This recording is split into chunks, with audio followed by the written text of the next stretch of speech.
Because I literally remember, Donnie, this is not a joke. I was driving around town with a Whataburger milkshake and a honey butter chicken biscuit and could not go home. I couldn't go home. I couldn't call my mom. I didn't know what to do. I was just like, this is the ultimate failure. I'm the ultimate failure. Like, I have all this great resume and rap sheet. I have all the high potential and purpose in the world, and I keep screwing it up.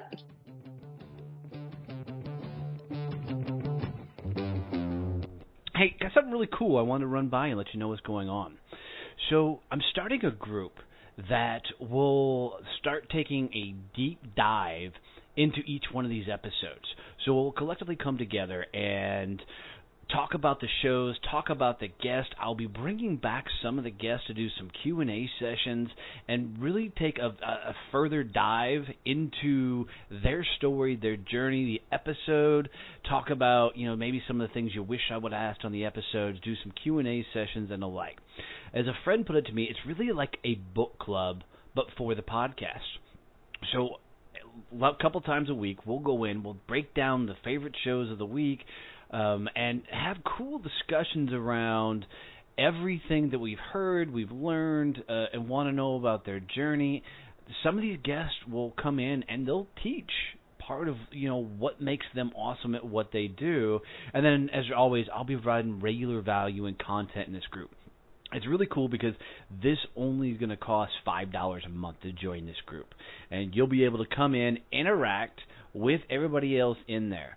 So I'll put a link right in the show notes for this that you can jump in, come have a conversation with us, and we will really deep dive into each one of these episodes and help us all rise up together.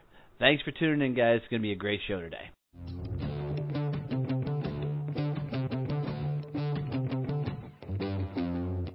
Having the show wasn't something I started out to do. But the day I found out somebody wanted to really sponsor the show was a really, really cool experience. So, guys, I want you to take some time to go check out Point Blank Safety Services and their new nonprofit, Blue Family Fund. These guys are doing some really, really cool things. And Stacy McGovern, who's the CEO over there, has been a dear friend, and she was a guest on the show. But these guys are literally taking, the off-duty officers and putting them out in security guard role. And here's what's cool about it is, as they're protecting our lives, they don't make a whole lot of money in that regard. No first responders are paid for the value they provide for our safety and our health and taking care of us. So these guys, Stacy and her team over at Point Blank Safety Services have really found a cool way to give back to these officers by helping them provide an additional income so they can continue to support and protect us. So do me a favor, guys. Seriously, go check out pointblanksafety.com and then go look at their nonprofit, which is Blue Family Fund. Now, this nonprofit was created because of the success of Point Blank Safety Services. They wanted to give back to the families of fallen officers and be able to give scholarships away to the families of current, police officers. So do me a favor. It would mean the world to me if you would go out and help support this show by supporting Point Blank Safety Services and their nonprofit Blue Family Fund. Just tell them Donnie has sent you. You heard it on Donnie Success Champions, and Stacy will take a tremendous and amazing care of you. Thanks, guys.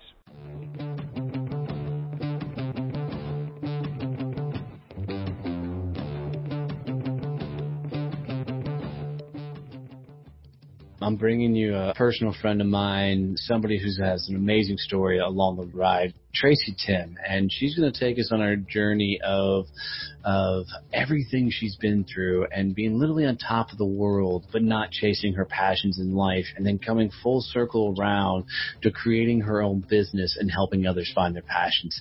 It's going to be a solid good one, guys. I will forewarn you, this is going to be a long episode because there's a lot to her journey that needs to be shared so you understand what she's creating in the future. Enjoy this one, guys.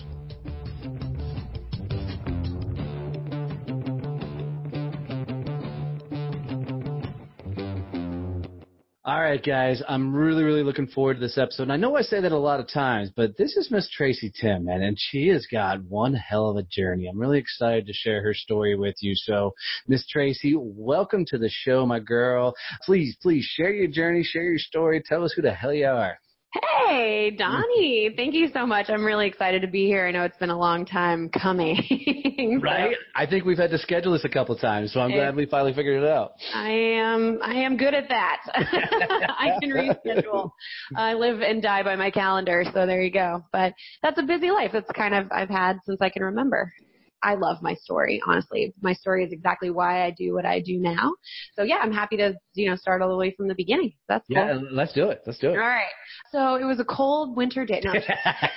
So I was born and raised in the suburbs of Dallas, Texas, in Flower Mound, Texas, if you're familiar with that, and only child, and had a very average suburban. So what I just heard, just for the record, oily child means spoiled rotten. Got it. Go ahead.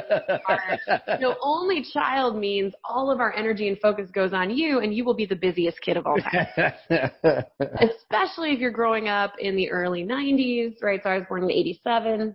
So, I mean, my whole generation of kids, we were just busy kids. Like any free time was filled with sports or extracurricular activities or hobbies or school stuff or band or whatever. So my dad was into sports, so I got into sports at a really young age. And then my mom was not into sports and was actually a musician when she was in high school. And so I picked up an instrument, and I was naturally really gifted at school. So I was pretty much like your quintessential high overachiever kid, always doing something, didn't ever even drink in high school, was just like super, super busy. Yeah, me either. I never drank in high school. Bull butter, right. Friend. Well, I just didn't have time. It was crazy. Like I didn't, it was that childhood where it's like, oh, I can't go on that date. I can't go to that party. I can't do that thing because I had softball or I had some, report due or I had something, right? Just this overachiever. And I look back on it, and it was really this series of like box checking. It was do this, do this, do this to get here. And then once you're here, do this, do this, do this to get there. And the ultimate goal was to get into a good college. That was basically a measure of how good your childhood had gone, how well you had performed from, birth to 18 was what school did you go to? And I won that game. I got recruited to play softball in college. I ended up looking at a bunch of different places, but Yale University called. And so it was really hard to say no to a cool Ivy League school. And I fell in love with it. Went on my. You know what? Every time you tell me you played softball at Yale, the first thing that pops in my head is Yale has a softball team? I know. Isn't that terrible? So they totally pulled one over on me, which was hilarious. So I have this bad track record too of not doing a whole lot of due diligence before making decisions, which has worked really well for me in some cases, because if like entrepreneurship, for instance, if you know what you're getting into before you get into it, high likelihood you wouldn't do it. But in some other cases, it's kind of been to my detriment, because had I known then what I know now, I might have made, better educated decisions. So Yale was an interesting one because I will never, ever, ever say I regretted going there. I loved it. I fell in love with it. I opened up my mind to all kinds of new people and places and ideas, and I absolutely loved it.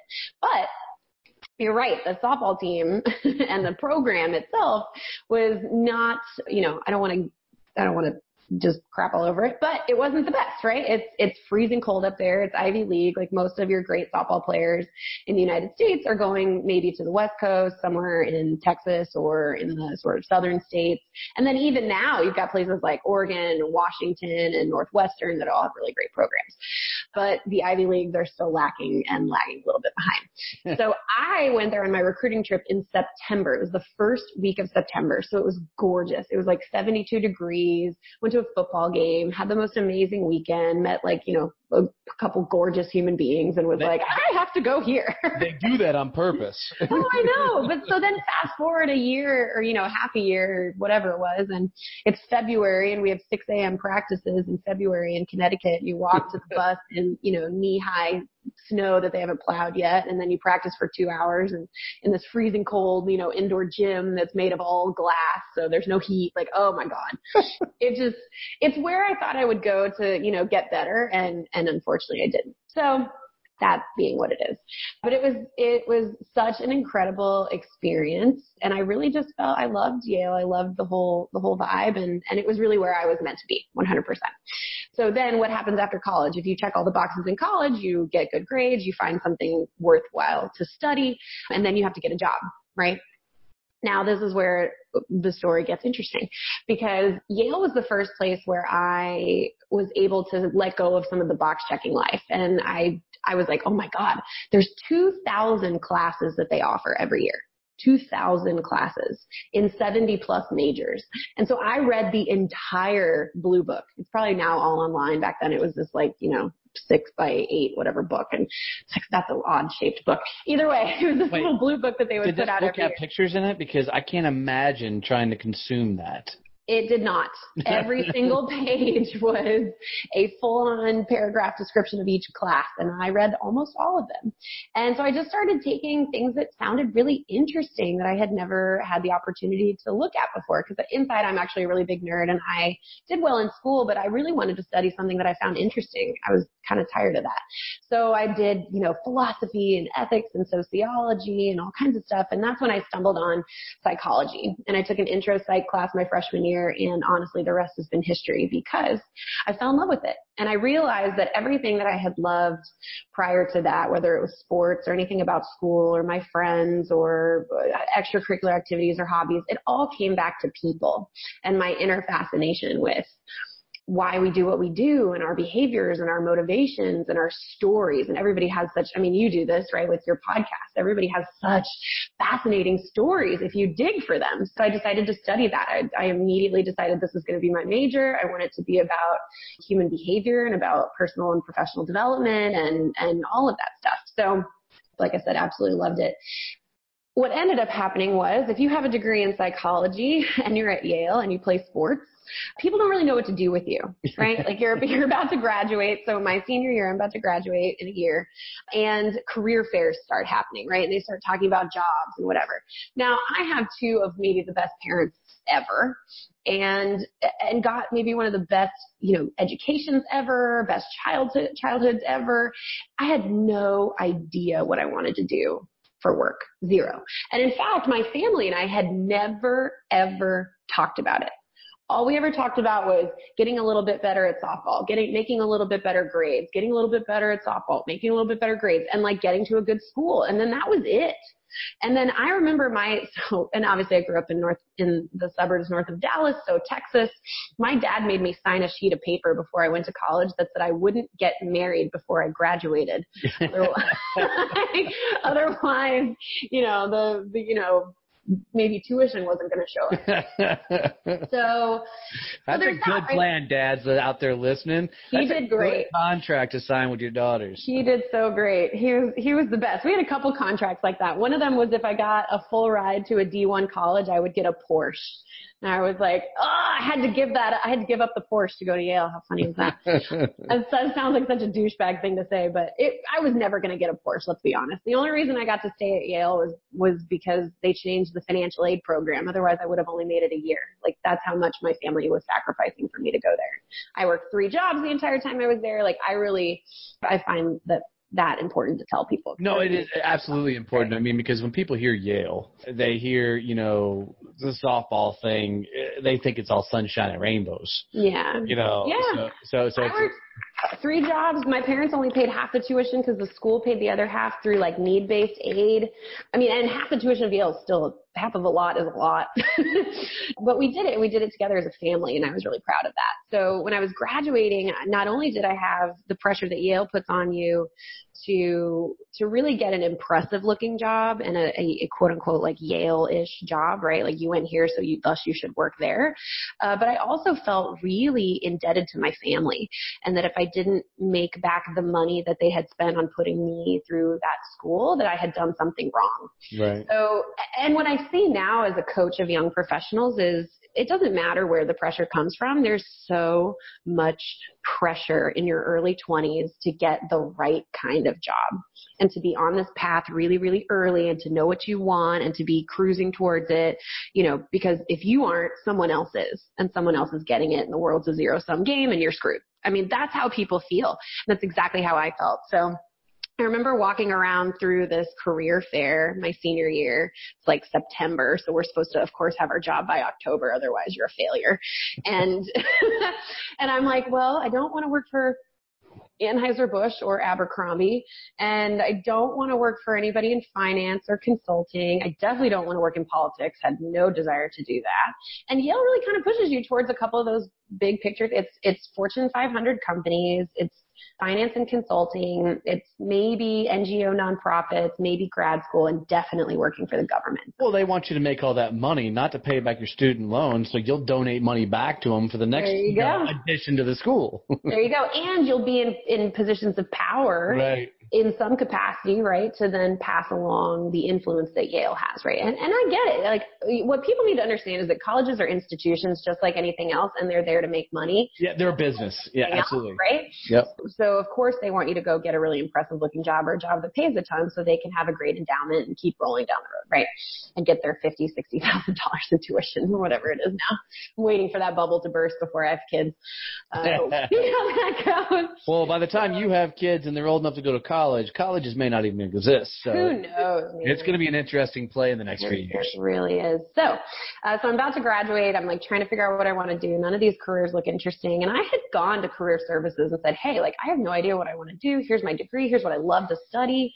You know, what else is out there? And besides like being a psychologist, they could not help me. I was shocked that they had no answers. Like, there's not a test I can take, a person I can choose, something, nothing. So I'm wandering around like a chicken, you know, with my head cut off. I have no idea what I'm going to do. And my friend Holly comes over and says, hey, there's this company that does sales. I know you've done sales. And she knew that I had been selling Cutco knives for like 3 summers during college to make enough money to like do a study abroad or whatever. So I went over, this girl talks about selling. She's talking about taking all of her clients to all these cool events, blah, blah, blah, blah, blah. And so I give her my resume. I'm like, yeah, let's follow up. It'll be fine. Long story short, that ended up being the Royal Bank of Scotland, which, and if you know anything about banking, is an investment bank. And I got a job in finance, even though I didn't want one. And the whole rest of the process was pretty funny. I mean, you know, it's really competitive to even get an interview at a place like that.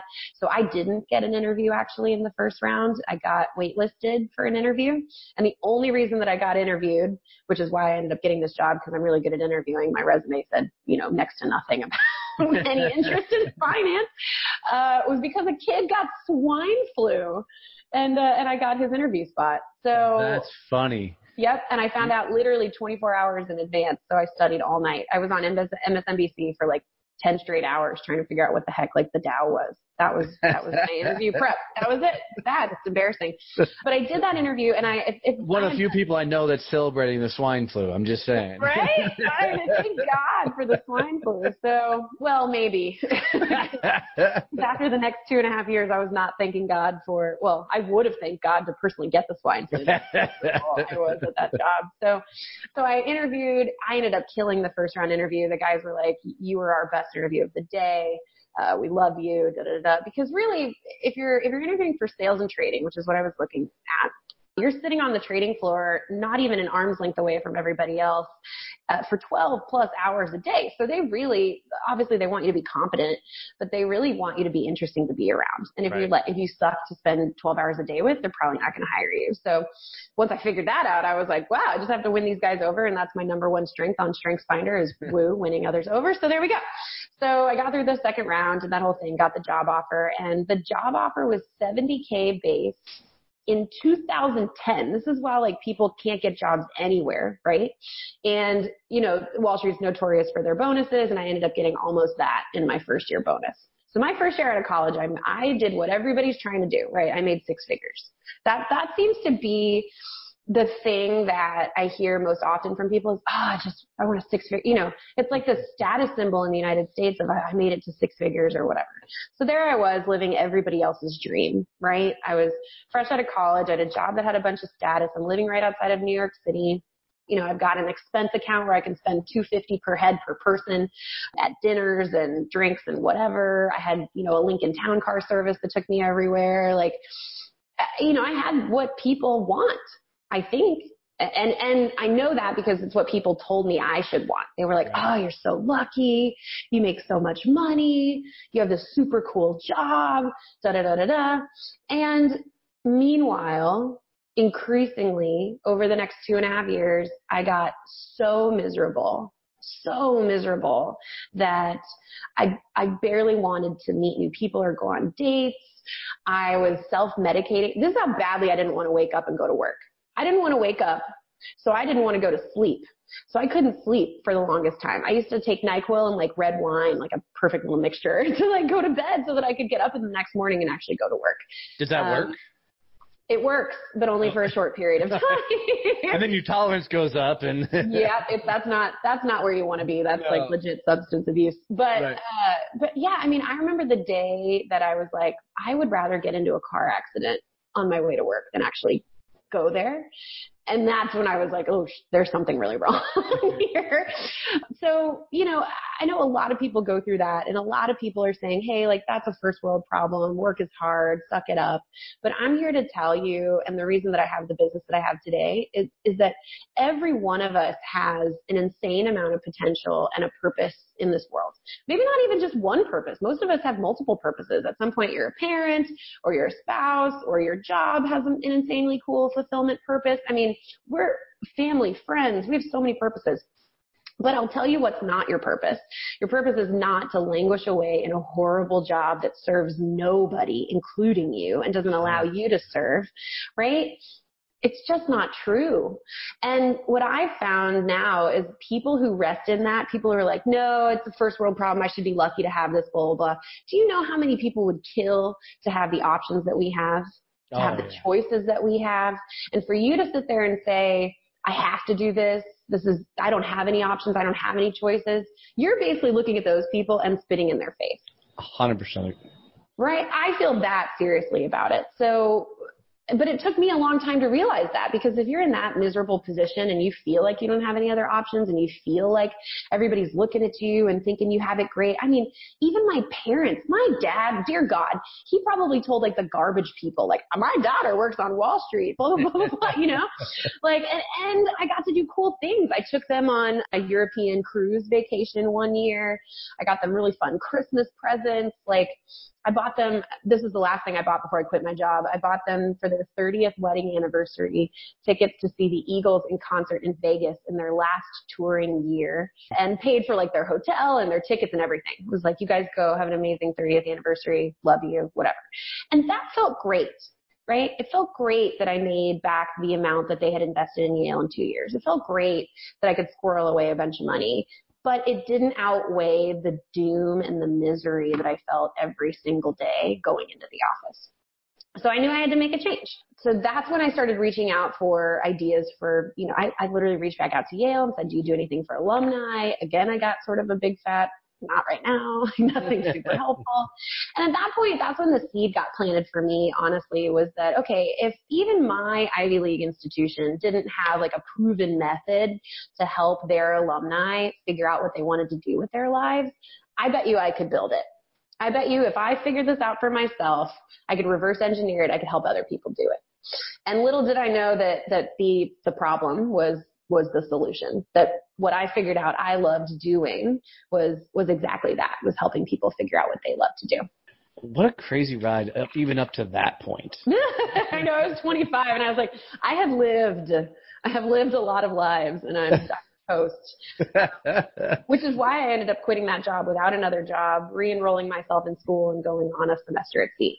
Well, here's the crazy point, is up until that point, you had lived the American dream. I mean, it's that this is what parents hope their kids are able to pull off. You know, that they sacrifice. I mean, our generation, where mom and dad worked their tailbones off so we could get to wherever we could get to with whatever college we could get into and all that. I mean, you were living all that dream. Yeah. And then what happened? Dude, it's funny to hear you put it that way, because when you look at it, it's a pretty picture from the outside, right? Like, it's only child, well taken care of, all the opportunities in the world, played softball, excelled at school, graduated 4th in my high school class, went to an Ivy League school, got a great education, got this job that paid 6 figures immediately. I mean, look, if you're at a business meeting and they say roll out the perfect rap sheet, you just did it. I mean, yeah. And I was living it. And I'll tell you, there are a lot of people gunning for that who have no idea what they really want. They have no idea what they really want. And the biggest thing that I see that gets people into trouble is setting goals without first understanding how they want to feel. Because if you know how you want to feel, then you can set goals that will help you reach those feelings. If you want to feel competent, don't go work on Wall Street. Right? Like, if you want to feel valued and appreciated. Well, I mean, but I'm going to challenge that just a little bit, because that whole competent thing, that's your story. There's some people that are on Wall Street and this is their dream. I mean, this is what they want to do. So there is both sides of that coin. Yeah, I'll say that I'm speaking to myself then. Right. I didn't think about how I wanted to feel. I just thought about the external markers of success and chasing those. And it left me feeling empty and duplicitous. Like, I'm living this one life that looks really impressive to everybody else, and inside I feel like a fraud. Like, I felt incredibly fraudulent in everything I did. When I went on dates, when I talked to my parents, when I talked to my friends, when I went to the gym, like, it didn't, every day when I showed up to work, I had to pretend like I knew what the hell was going on, and I didn't know anything. And then you beat yourself up for not being better at a job that you don't even want in the first place. It's just really twisted. So, or you're also dealing with the guilt of, this is supposed to be the life I'm living, and I'm unhappy, right? Yep. And it is massive guilt, and I'm Catholic, and so I know how to do that pretty well. So I really beat myself up. And so it took years for me to really wise up and actually leave, not only for my mental and physical health, but deep down for something that I really thought mattered and that I wanted to do, and that, allowed me to leave a mark and matter. So I left, I quit. I did that, not like the half-baked, like, F you, I quit. You're cool, I'm out. I didn't do that, but it was close. I basically read them the riot act and said, hey, like, I can't do this anymore. And I got really lucky, because normally on Wall Street, if you're out, you're out. Like, that day, they'll shut off your computer, they'll send you home with a care package, and that's it. So I got to stay for a couple extra months because they were that short-handed. And apparently I actually was reasonably decent at my job. So I spent the next couple of months now I had this weight lifted, which was fantastic. And I had some time to figure out what I wanted to do. And at one point I had gotten so frustrated with this whole search process because it was so arbitrary. I mean, I was grasping at straws because I had no idea if it's not this, it could be anything. So what's my one thing in anything? That I was talking to my mom on the phone on the trading floor, and I was like, I think I'm just going to put everything in storage and go on a trip around the world. Like, STA Travel has all these 25 and under trips. I'll do that. So I hang up the phone, I go to walk to the bathroom, and I walk past one of my coworkers, Martin, who we called the Silver Fox, because he had this great, hair. He was awesome. And he was from Oklahoma, so he had this little drawl. He was fantastic. So everybody hated him, of course, because he's right. So he's talking about his son, who had just gotten back from a trip around the world on semester at sea. And I went, like, what? And he started telling me about this undergraduate study abroad program that takes kids around the world. You live on a boat for 4 to 6 months, and you travel to all these cool places. While you're on the ship, you study. So it is a study abroad, and it's accredited. And then when you're off, you just do your own thing. And I was like, I wonder if they take post-grad. So I went on their website. The very next trip was called Spring 2013 Trip Around the World. And they have a post-grad program. So at 25, I re-enrolled myself in school at the University of Virginia, which was accrediting the school that year. And in January of 2013, I got on a boat with 650 undergrads, 18, 19, and 20-year-olds, and which is something, y'all. That's something. I was Mama Bear. And they were all, and I was so jaded that they were like, what's the real world like? And I was just like, stay here. Live here forever. Don't ever leave. Anyway, it was the most life-affirming experience ever. And I say affirming and not changing because I realized that there were people out there who felt like me. right? There were people out there who were living in possibility, people out there who were chasing something meaningful. And while we were traveling, we actually were part of a program called Unreasonable at Sea. And there was an incubator called the Unreasonable Institute that incubates social enterprise entrepreneurs. And there were 12 companies going through that cycle, and the incubator traveled with us. So in every port, we got new mentors on the ship, we got new experiences when we got off the ship, and we got to work directly with the entrepreneurs, which was just so cool. So I just was with these amazing people who realized, like, there's more to life. Like, you don't have to live everybody else's vision of success. It doesn't have to look one way or the other. It can be something totally beautiful and unique and different. And I absolutely loved it. It was an expensive bet, but I had squirreled away a bunch of money because I knew I wasn't going to stay in Wall Street forever. And so I made it. And I spent 4.5 months sailing around the world and really getting inspired again. It was fantastic. That's awesome. So now to add to the golden child story. Yeah. Now I've been to 30 plus countries. Like, right. We'll just stack that on top of everything else. You know what's really interesting about that experience, though, was I didn't realize at the time what I was doing. But what I was doing was testing out potential futures. Right. Because I had this idea that maybe I wanted to travel, and maybe that could be my living. Like, I love traveling and exploring, and maybe I could be one of those cool people that does travel blogs and whatever. Or I could go into social enterprise and actually work on, in a corporation that's doing social good. Or I could go back to school. I had always toyed around with maybe an MBA or a master's in psychology or IO Psych or something, right? So I test drove those outcomes or those lifestyles in a really cool 4-month period. And it was really dynamic, and I learned a ton. And I realized I do not want to go back to school. That sounds terrible. And traveling for a living gets old. And social enterprise is probably even more. Social enterprise and nonprofits are even sometimes more competitive than Wall Street. Like, it's crazy. You have to like lose a toe in Borneo to like get a job anywhere. Right. So I was like, I'm good there. So I came back and I realized again, like I had been ignoring it, but it kept creeping up. I loved people. I just loved people. And I wanted not only to make suffering better, but I wanted to make good great. Like, I wanted to take people who were like me, who had all this great potential, but it was hidden in the wrong job or in the wrong relationship or in the wrong industry or whatever, and help release that, right? Help unleash that. But I didn't know really what that meant. So when I got back, I started doing a ton of informational interviews. Like, anybody I met, everybody I talked to, I went to Google, I went to Facebook, I went to Stanford. Like, one of the professors on the ship was a professor at Stanford, so I went and met with him. Like, I talked to everybody.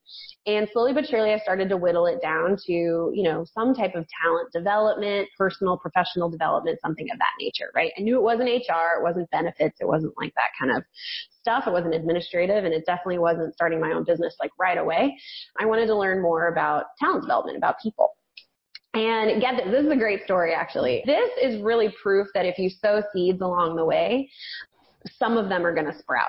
So a year prior, so this is like go all the way back to I'm still at the bank, someone told me about this book called Suits, A Woman on Wall Street. And it was written by this woman named Neena Godiwala, who had been in banking and finance, in the investment banking side, which is even crazier than what I went through, quite honestly. And she worked for JP Morgan and Morgan Stanley in the early 90s. And she had written a book about her experiences, investment banking there as an Indian Pakistani immigrant who was from Houston, and a woman, right? Yeah. And I was just like, girl, you could not have had like that's a perfect storm of diversity right there. Right.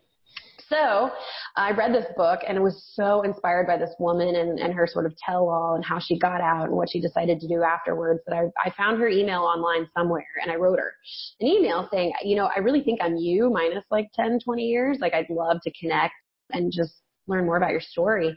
And heard nothing, right? And then forgot that I had written it. Then I quit. I go on semester at sea. I'm living in Southern California in San Diego with my aunt and uncle, who have put me up for a month for free so that I can go back and forth to like San Francisco and whatever, do all these informational interviews. And I get an email from this woman. I got an email from this woman who, a year later had said, hey, I'm so sorry. I had a baby this time last year, and I'm just going through all these old emails. Let's connect. And she gave me her phone number and a bunch of times to call her.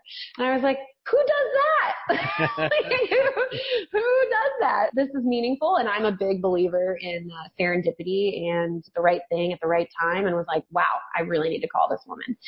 And it turns out that her best-selling book had been a total Wall Street bestseller. She then went on to do tons of speaking. He was getting paid, buku bucks by big organizations to speak. She had a ton of media. And then she had leveraged that into more of a training company. So after she spoke at these companies, they were saying, okay, can you help us fix these problems? So she had built out training in emotional intelligence and diversity and leadership. And she was at this point where she needed some help. And she said, well, what are you up to? And I said, well, I think I want to work for you. And she said, what? I was like, yeah, let me work for you. I think I can really help you grow this thing. And, so she hired me. I was person number one. Wow. In her organization. Now, all of this sounds really pretty. And I know that we talked before this call and you were like, people want to hear the crap. I'll tell you the crap. The crap was the day that I got that email was also the day that I got rejected from a job that I had been offered while I was on semester at sea. And I had always been this kind of person that thought very linearly that my investment in semester at sea wasn't worthwhile unless that experience produced my next job.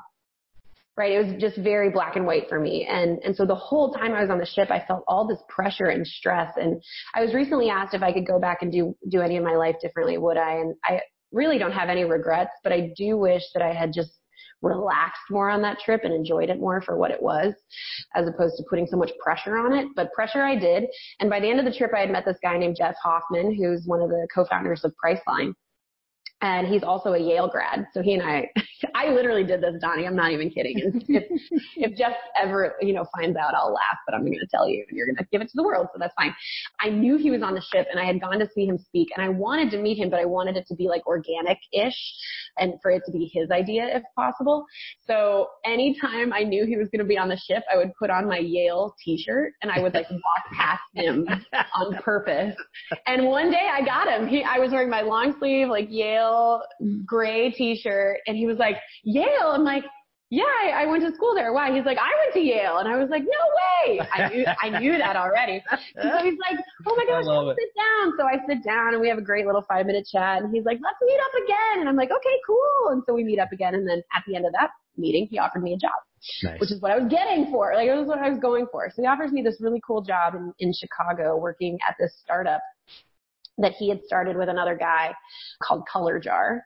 And I think they're still in business, actually. They do brand management and launching brands and products and stuff, pretty cool stuff. So I was like, well, hell yeah, I'm in. He's like, yeah, we got you. You got it. You're in. So I finished the rest of the trip thinking happy days. Then I start traveling around the country, happy days. I'm doing all these informational interviews, but I'm really just waiting to hear back from these guys in Chicago about when I need to move up there.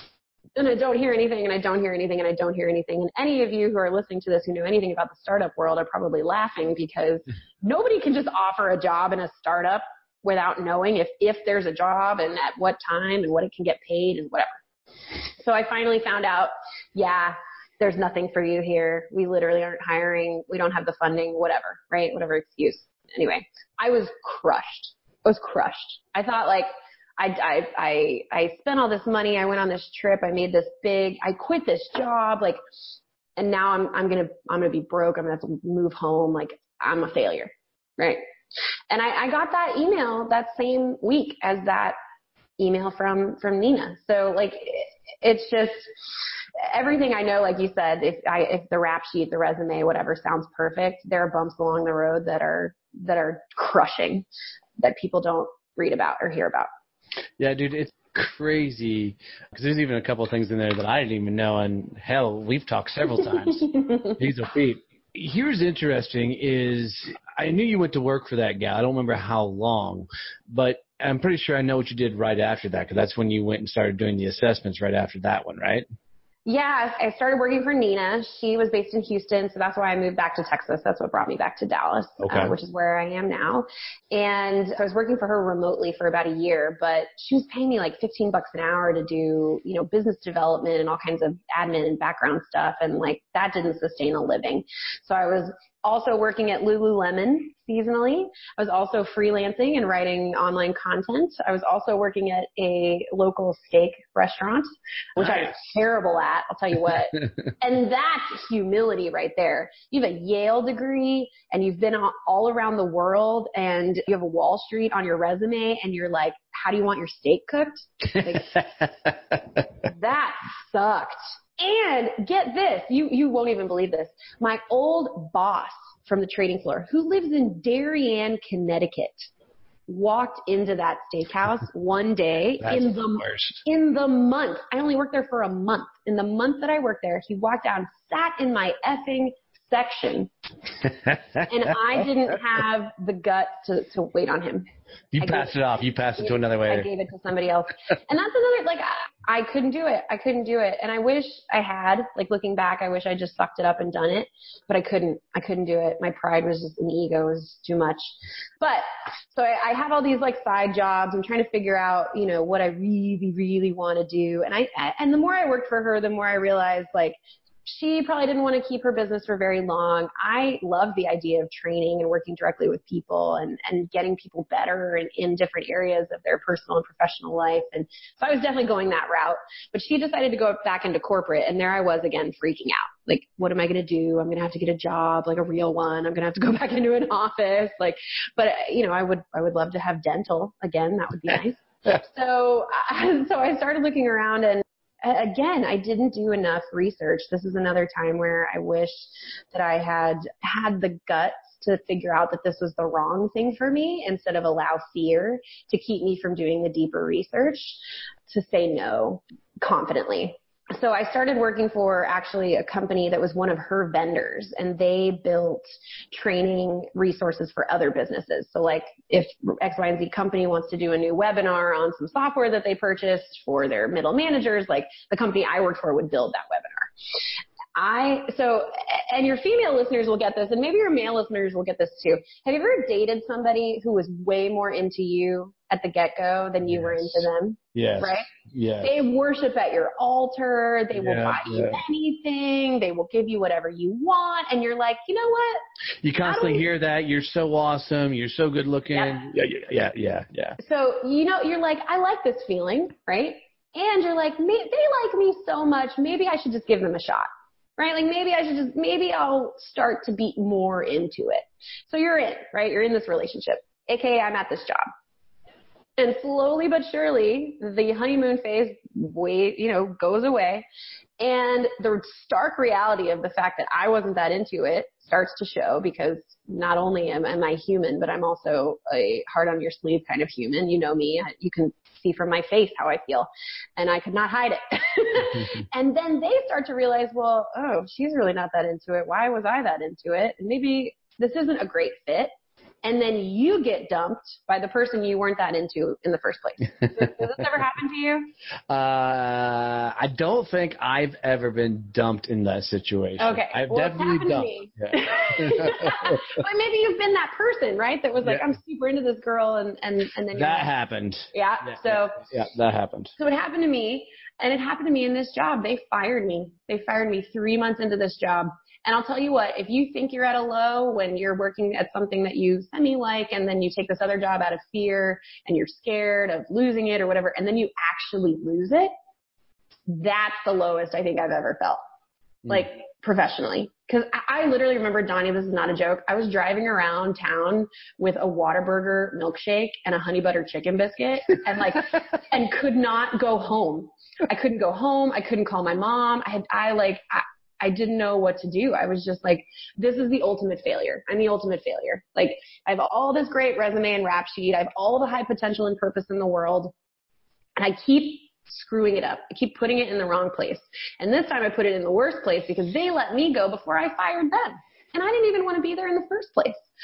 So that was my come to Jesus moment. That was the time when I was like, okay, seriously. Get it together. What's it going to be? And I'm a religious person. And so part of this was religious experience for me too, where I was just like, I literally remember looking up at the ceiling and being like, dude, dude, like, just tell me what it is and I'll go do it. Like, I thought that I'd tried. I thought that I took a risk. I quit that job that I wasn't made for, that, you know, was stealing my heart. And I've done all these things. I've been around the world. I've been open. I've been meeting people. I've been trying. Like, what the hell?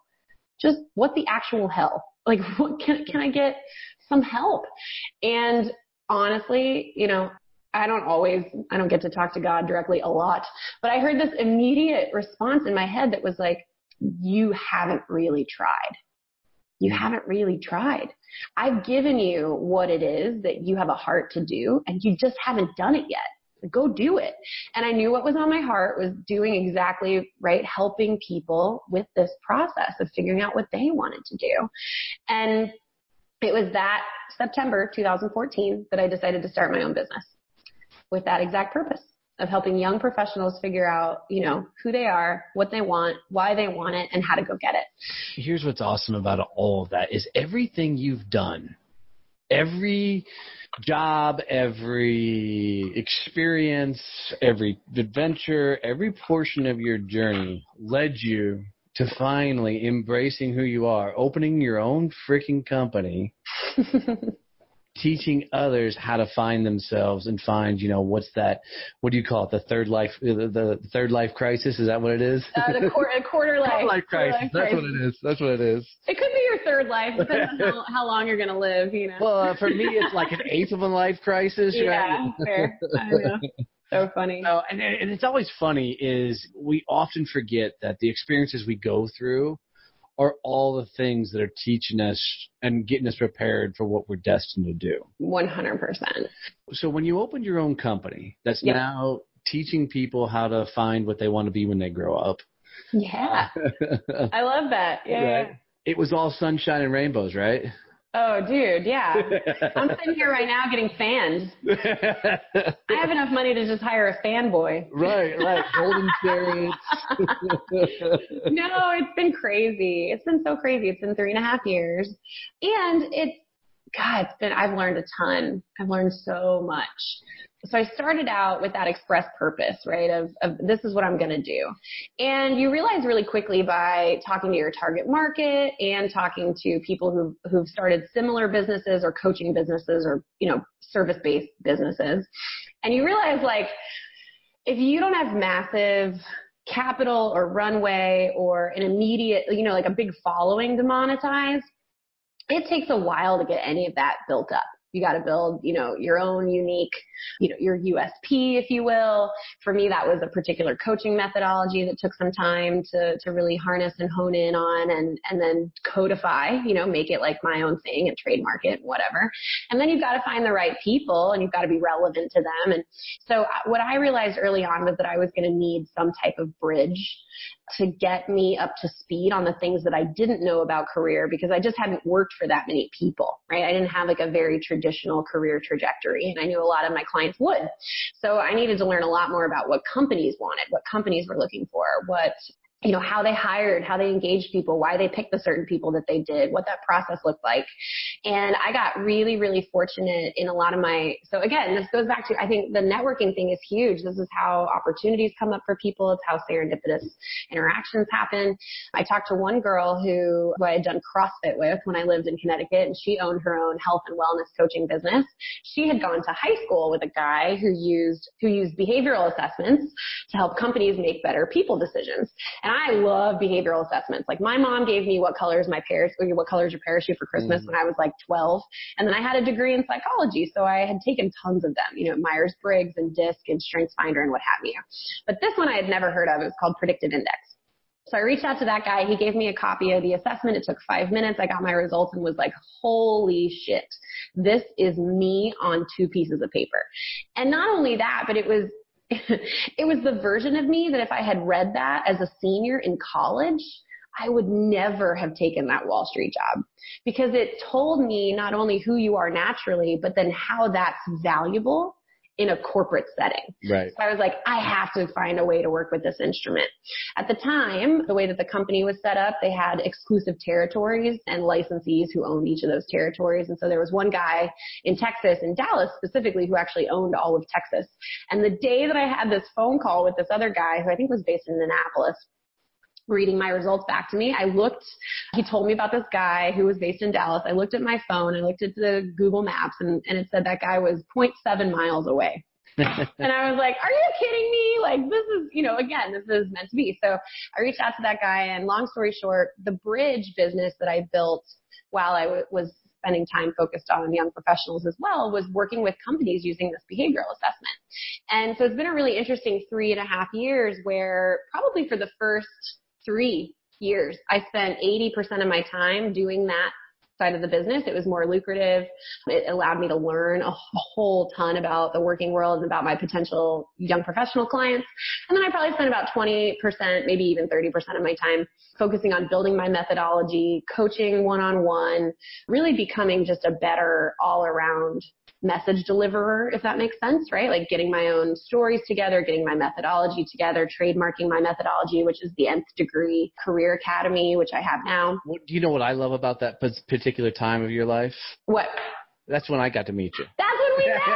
You know what's funny about that, too? I wanted to kick you where the sun doesn't shine when we first met, too, because I was like, here's this guy who's telling me what I already know, which is you're meant for more. This assessment thing is not beneath you, but it's certainly like I can see there's more to you and your life and your career than this. Like, why aren't you just going and doing that? Well, here's what's funny is most of my first interactions are like that. They really are. People are at that, they're at that cusp of, I really want to hate this guy. Yeah. But there's something there that I need to stick around for a little bit further. And I won't say I'm always right, but I can peg somebody pretty damn good pretty quick. Yeah. And it was great. And it's what I needed to hear to make sure that I didn't get stuck in that rut. Because it's super easy to start making, again, last year was the first time since I was 25 that I got back to the 6-figure, mark. And once you're there, it's like, well, this is comfy. I can just keep this rolling and maybe I don't have to work that hard, But deep down, I knew that I had this mission and this vision for a world where we unleash the potential of these young professionals who are being sold a bad bill of goods by universities that teach them something but don't teach them anything about themselves or how to make good career and life decisions, tactfully, and let alone based on who you are and what you want and why you want it, and living a truthful life that gives back to the world. Absolutely. And I love saying this because this is the number one thing that I get bashed on when I say this is college is pointless. Unless you're going to be a doctor or a lawyer, there's no reason to go to freaking college. Go get real life experience. And then once you've figured out what you want to do, then maybe look at some extra education. But go get your face punched in by life. And you're going to figure shit out a hell of a lot faster than going to some Ivy League school. You're welcome. Yeah. I mean, what turned it around for me after I got back from all this and before I started my business was reading a book called The Education of Millionaires. Can't remember. The guy's name is Michael something, but the book was great and it really helped me figure out like what are the key learning components that people who've started really cool enterprises have done, and how now there are even a lot of people who are giving their kids the equivalent of college tuition and saying, go start something. Yeah. Go fail. Go, invest in yourself in whatever means, that makes sense. And maybe that's not for every 18-year-old, but it certainly is. College is not right for everybody. I totally agree with you there. So yeah, we met during that period. And so now fast forward, to where we are today. And I spend probably 80% of my time on this young professional pursuit. And I keep the PIAT, the predictive index business rolling because I love my clients and we're doing really cool stuff there. And quite honestly, if I'm working with a really cool young professional who wants a great job and these companies are invested in getting to know their people and they want great people, that might be a great fit. But yeah, it's just been a really, really cool, crazy journey with, again, probably just as many downs as ups. But honestly, even my worst day now is better than my best day when I was at the bank. And I say that to myself every day. Well, and I know some people are going to hear your story and they're going to go, well, she was handed life on a silver platter. I mean, I just know society. I know people. And, what I want everybody to make sure they understand is even though it sounds like her life was sunshine and rainbows, shit, she's been through it. And you've at least have the courage enough to come out and tell people your story. Because there's a lot of people that are on that same path, the same journey you were on, and they don't have courage to jump off the freaking train. Yeah. To go figure out what that next path is or where this all should be leading to. Yeah. I call those career conveyor belts. Like they just churn out, the same type of person, living the same type of life with the same type of family and whatever. And listen, if that's what you want and that's what you want, go do it. Like there are plenty of, predetermined paths that are easy to follow. They might not be easy jobs. Like, let me be clear. One of my best guy friends has this his career path is the path. It couldn't be more well-defined. He went to Yale for 4 years. He worked at Morgan Stanley for 2 years. He worked at a private equity firm for 2 years. That was in Manhattan. Then he worked at private equity for 2 years in San Francisco. Then he went to Harvard Business School for 2 years. And now he's back at the private equity firm in San Francisco because they paid for Harvard Business School. And he has to be there for at least another 3 to 5 years in order for that, for that to be kosher, right? But that's what he loves doing. He loves researching companies. He loves building out models and spreadsheets. And the earning potential for what he's going to do is effing insane. Like, when he's a partner, he'll be making multiple millions of dollars a year and he'll be super happy. He just got married. I just went to his wedding. He's a happy person. So I'm not saying that all people who follow these, predetermined paths are miserable. It's not true. But he did it with intention. It's the people who don't look for intention and purpose and fulfillment in what they do and they live blindly, right? They just go with the flow. Those are the ones that I get scared for because at the end of their life, or even when they're 40 or 50 and now they're married and have a mortgage and have 2.5 kids and they're having to make decisions based on those parameters instead of the easier decisions you can make when you're 25 and you don't even have a dog. Well, and here's the struggle, because it's mine, is going through that process. I mean, at 18 years old, I went to the Marine Corps because I had no idea what the hell I wanted to do, and I knew college was not going to be my answer. Fair enough. Yourself. That's what I'm talking about. Yeah. But even then, got the Marine Corps, hated the Marine Corps. Glad I went through it, but it was not for me. Get on the backside of that. I'm chasing careers and jobs, and it took me till I was 40 years old. Yeah. Before I woke up and said, "Holy shit, I'm living somebody else's dream." So some of us are late bloomers. And it's never too late. And I know that sounds cliche and trite and whatever, but truly, one day fulfilled and happy is better than 0. 100%. It is. It just is. It's never too late. And if the people in your life really love you and support you, you'll figure it out. Right? It's just, you will. So where's this all taking you, girl? Oh, man. All right. Do you really want to know? Yeah. You really want to know? Okay. So the other thing, too, that I know you wanted to bring up was my dad. And I just wanted to say before we go on to where this is all going to go, because I'm super proud of it and I know he would be too. When it goes back to knowing what you're doing and knowing the why behind doing it, and then setting up your life in such a way that you can live it while you're building it, that's what I was trying to do. And so when my dad got sick a couple years ago, and I was deep into a podcast. I was creating all this momentum. Things were great. And then, he got diagnosed with lung cancer. Everything sort of screeched to a halt. But I had built a life where I could do the things that I needed and wanted to do in the present moment while still maintaining focus on a big picture dream, right? On the future, on something that I really couldn't not do. At one point I realized, I called my mom this a couple of years ago. I was like, she's like, what? I'm like, I just realized that I'm never going to quit. She's like, well, why is that a bad thing? I'm like, cause it's really hard. And it is. It's going towards something big and bold is not easy every day. Some days you're sitting pretty and it feels great and you get, X, Y, and Z affirming, outcome. But most days you're grinding through it. But it's a grind that feels better. It doesn't always feel good, but it feels worth it and meaningful. Well, I think it's a good point, and I'm just going to touch on it quickly and then we'll move on because I know it's sensitive. But when your daddy passed away, I know it was a tough time for you. Because he was so proud of everything you've done and how far you've accomplished and the things you've done. Mm-hmm. Only because I know the inside track. I know that it was a tough transition for you to go back to blowing up the world again. Yeah. what was the spark? And this is me tooting my horn. What was the spark to get you to go, holy shit, I got to get back out here? You just teed that one up. I did, totally. Yeah, I love it. So my dad got diagnosed with cancer and then passed away within 150 days. It was exactly 150 days later. So he died on Thanksgiving Day, 2016.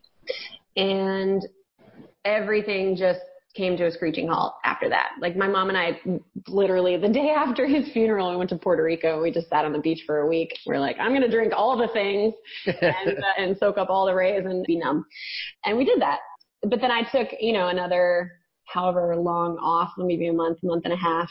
And then 2017 was tough. It was just a long slog of a year where I didn't really have the motivation to do much of anything. And that sucked because 2016, I was getting so much traction with my podcast. I was really starting to come up with all my core methodologies. It felt like things were falling into place. And then that happened.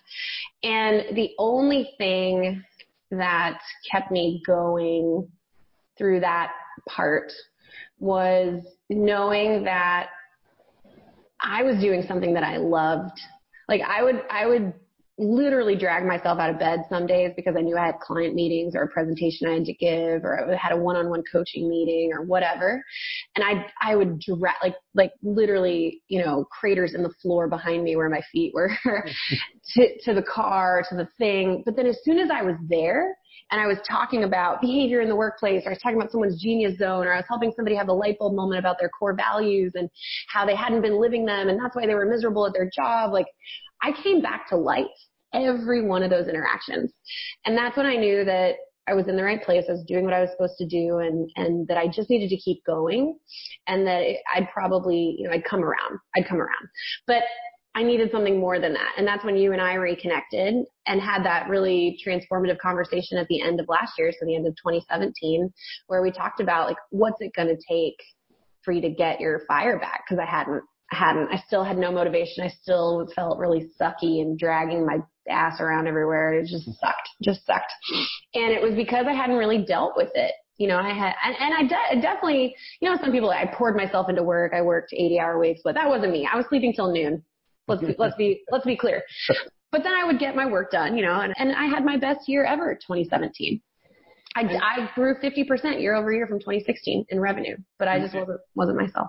And the cool thing, just because I know the story, is that tragedy in your life has become one of your guiding flames to completely kick ass like you're kicking ass now. Yeah, it has.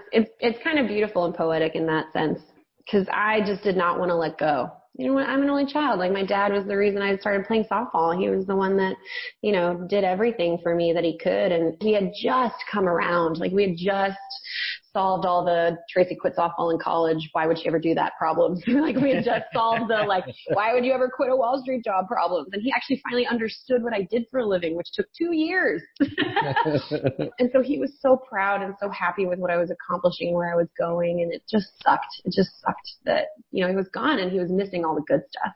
Well, but there's a good story in that is people may not always understand the path we take, man. They may not agree with it. They may not think it's the right move, but I guarantee at no point was he disappointed in the process. He just didn't understand it. Yeah, he didn't. He was, when he died, he was 69. So he was born in 47. And lived a different life, fought in Vietnam, had, an alcoholic parent, just had to make his way and kept getting shortchanged along the way. And so he, didn't understand a lot of the things that I was doing and didn't feel like I was appreciative or like I was living my gifts. He's like, you're letting your gifts go, you're getting paid. That means something good. You're doing something right. I'm like, yeah, but it's eating my soul. I can't stay here. So yeah, it was really you and that conversation that encouraged me to go back and really deal with it. Really sit and think, acknowledge that he was gone, acknowledge that a lot of the great things about him, I just had to acknowledge a lot of stuff that I didn't want to. And in particular, the reason that I hadn't started up my podcast again was because the last podcast I recorded was with him. Mm-hmm. And I hadn't listened to it I'd gone an entire year without opening those files. And still, you know what? My mom hasn't listened to them, which I think is interesting. They're on my computer, so I'll give her that. But yeah, I hadn't listened to them. And so I took your advice and I took a whole week at the beginning of this year, so 2018 in January, the first week in January. I was like, this is going to be a shitty week. And I just like owned it. I was like, I'm going to lay in bed a lot. I'm going to listen to these podcasts. I'm going to read a lot of blogs about death and about, you know, recovery. And I'm going to dive into it. I'm going to write, I'm going to journal, whatever. And I did it that whole week. And dude, I got to tell you, the most powerful blog post I've read in a long time was that first blog post you wrote when you came out of that. Thanks. Yeah. You should put a link to it. I will. Absolutely. This. Yeah. Absolutely. So that blog that I wrote was how my dad's death proved that I was doing my dream job, or helped me find my dream job. Yeah. And I meant it. I meant every word. It was rough. It was hard to write, and I put it in front of a lot of people before I posted it. But it's the most engagement, the most feedback, positive feedback I've ever gotten on anything that I've written. So. And to that point, I want everybody to hear this. Your story is your success. If you will just own and share your story, and I'm talking to everybody, if you'll just own and share your story, the world is going to show up for you. I guarantee it. Because the reason it's the most impactful post and the most influencer style post you have is because it's so raw and so real. That's it. Yep. Yeah. It was something else to put it together, but it felt good. It felt like the right time. And now, you know, as I move forward, I know like how insanely proud he is, you know, and would be. And it still sucks ass. Like my mom and I still, you know, get together. Well, it's obviously, we were close before, but we've become even closer now. And we see each other twice a week, once every Wednesday for happy hour, and then once every Sunday for church and brunch, which also includes mimosas. Which there's a theme there, if you couldn't tell. Right. But we talk about it a lot. I mean, his birthday just happened in April, and then Father's Day obviously just happened here in June, and he was diagnosed the Friday before Father's Day in 2016, 2 years ago. So that week sucked. I mean, that day sucked. She and I went to brunch together to basically celebrate him and just cried, and it was awful, you know, but that whole process proved to me that I'm doing the right thing, that I'm doing something that really matters, and that it can help other people too. So here we are, right? It's middle of 2018. And I'll tell you what, my big, hairy vision goal for what I'm building is I want to be, and I've been called this multiple times. I'm just waiting for somebody in the media to call me this so I can actually put like media, you know, tag behind it. I've been called this generation's "What color is your parachute?" more times than I can count. Nice. And that's exactly what I want to be, is a voice for this generation and anybody who identifies with the feelings of this generation, which could be you, right? You might not be a quote unquote millennial or whatever, but the fact that you woke up means intellectually and spiritually you are, you know, like you asked for more, you wanted more, you want to live your own dream, you want to have impact, and you want to have riches in every sense of the word, right? Financially, freedom, fulfillment, physical and psychological freedom, right? And fulfillment. So yeah, that's what I want to be. So when you think about like Stephen Covey is a great example. Like people know Stephen Covey from the 7 Habits of Highly Effective People. And while being synonymous with that brand, he was his own person, right? He would speak and do all kinds of fun, you know, retreats and seminars and cool stuff. But then he also built a training company, right? Franklin Covey on the other side of it. So that's the goal that I see for the Nth Degree and the Nth Degree Academy, is really me being the face and the ambassador, so to speak, of this idea that you can love what you do, and that you don't have to trade your mental and physical health for someone else's definition of success. In fact, you can have it all. You just have to know what matters to you, and you have to own that. And it's resonating with tons of people. It really is. So I want to be that person and do the fun stuff, you know, do the like, let's go to Tahiti with Tracy and find your dream job in a weekend or whatever. And then do the speeches and do the keynotes and whatever, and then grow a training company as well. So we'll have certifications for coaches in the Nth Degree methodology, and we'll have all kinds of products and services, you know, there. training for organizations, for associations, for young professional or, groups, and then coaching and that sort of thing too. But right now, what I'm really happy about and proud of is that we have our Nth Degree Career Academy course. That's a digital course online that I run. It's very high touch, so people have direct, access to me and throughout the entire 8-week program. And literally in 8 weeks, we can take somebody from completely stuck in their career to absolutely unstoppable because they have massive clarity about why they're here and what they're here to accomplish. And I've seen some amazing transformations already in it, and it's been a real joy to be a part of that and to have built it and to say say that with confidence, right? Like, yeah, if you enroll in this program, 8 weeks from now, we're going to change your life. Like you will know what you want to do and you will love it and you will feel insanely confident talking about it. And we will find a place for you where a company appreciates that too. That's so awesome. So awesome, girl. I got to tell you, I'm so happy that you jumped on here finally. Dude, I know it. And share it. No, you're good, honey. You just got such a cool story, and one not a lot of people get to live through. So I've lived a lot of I'm 30. Yeah. I keep telling people I just turned 30 in October, like last year. I love it, and I wouldn't have it any other way. I feel alive every day, and I wouldn't trade that for anything, for any amount of money. And because I've lived life for money and felt dead at the same time, and nobody deserves that. If you have a choice, right? Like if you have a choice, you can wake up and do something that really matters. Absolutely. Girl, keep kicking ass at life and just keep going for it. All right. So, but here's how I want to finish. That's how I finish every podcast. And for some people, I completely stump them. So be ready. Good governor. All right. Good governor. I've been saying that since high school. It's my favorite.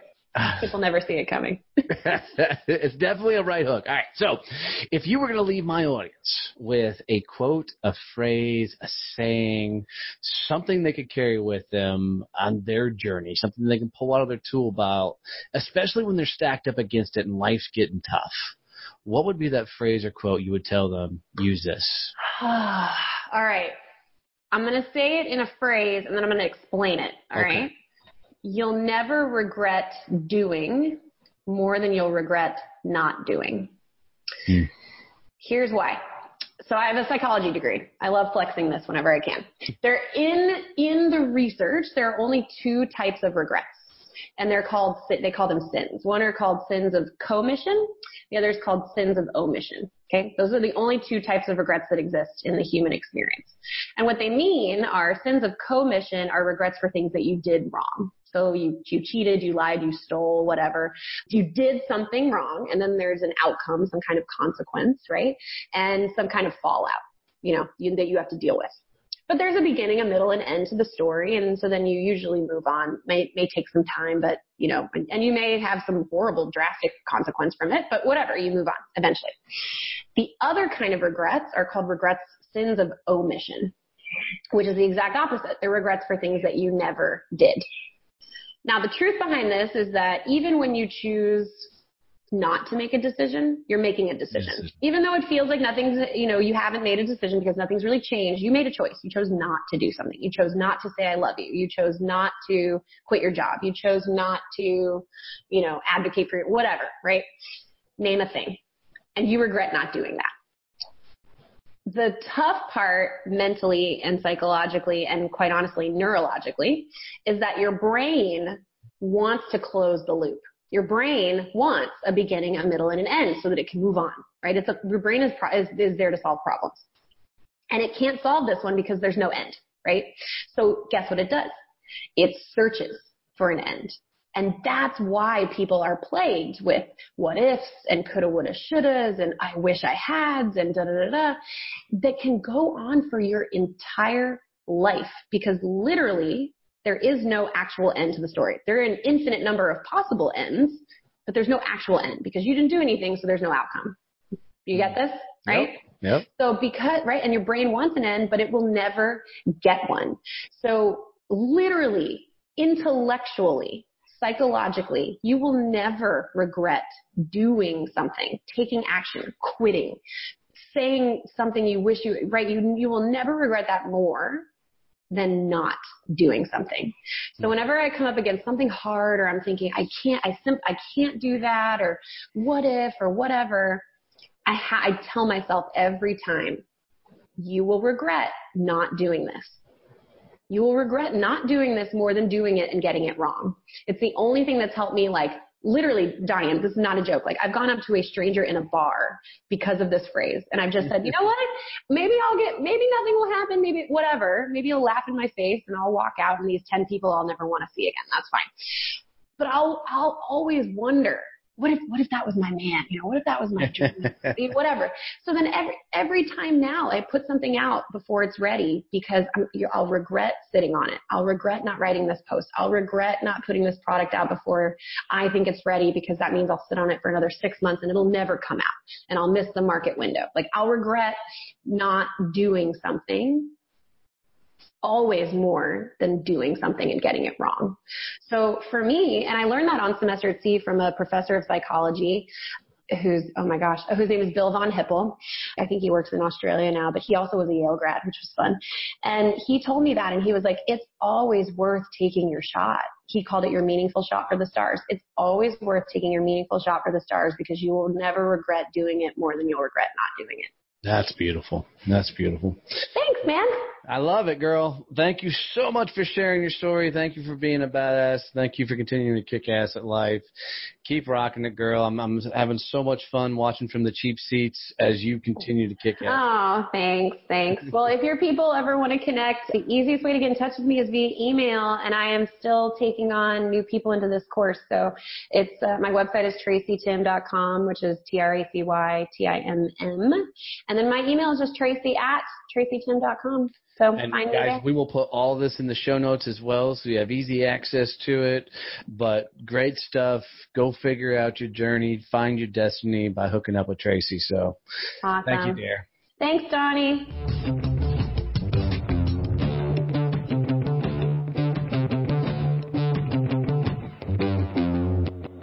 You know what, guys? Really, thank you for listening to this episode. I really appreciate it. It's a lot of fun putting these together. I wanted to make sure before we get out of here that you knew what we were doing with social content. What we found was, because of the podcast, we have a unique way of helping you get your social content out on a very easy way. What we're doing is we're interviewing people, and from that interview, we will capture a lot of information that will then be turned into videos, memes, articles, all things you can use for your social content. I know, like for me, one of the biggest struggles I had was, what do I put out there? What do I say on a regular basis? Well, we'll help do all that for you. So if this is at all of interest to you, reach out to us and let us help you grow your social media channel. I can tell you I did this for my business, and my social media is completely taking off. My Instagram, since I started doing this, jumped over 10,000 followers, and it continues to grow. So if this is at all of interest to you, check the bottom of the show notes for the link that says, Get My Social Content Done right now.